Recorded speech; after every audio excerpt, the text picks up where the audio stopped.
Mount Pisgah Arboretum's Creature of the Week. Can you see them? Sawdust at the base of a tree is a telltale sign of a small but mighty creature that lives at the Arboretum. Carpenter ants. Carpenter ants can be different shapes and sizes. They're not all the big black ants that you think of when you think of carpenter ants. Some are quite a bit smaller, like these ones on this tree here. Carpenter ants are ants that make their homes in dead and decomposing or decaying wood. So sometimes people think that they actually cause rot in trees, but that's not true. They're just good at finding spots that have already started to rot in trees or stumps or wood and take advantage of it. Carpenter ants don't actually eat wood. They just carve it out to create tunnels inside their colony.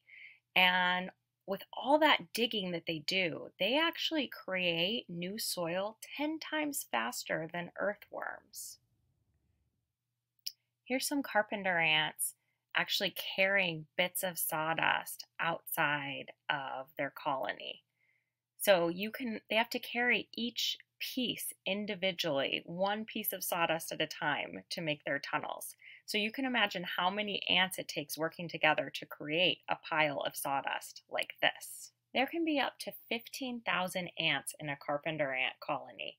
And inside the colony, there'll be a queen who lays the eggs and female worker ants who take care of the larvae, build the tunnels, protect the colony, and forage for food. Carpenter ant colonies can survive for up to a decade. It takes 5 years before the queen will start laying eggs to produce new queens and male drones. Carpenter ants are omnivores, so that means they eat both plants and animals. They like seeds, nectar from flowers, fruit, other plant parts, and especially insects that they find dead on the ground. They do most of their foraging at night, and they'll go hundreds of yards away from their colony in order to find food. Here's an ant carrying the carcass of another insect back to its colony.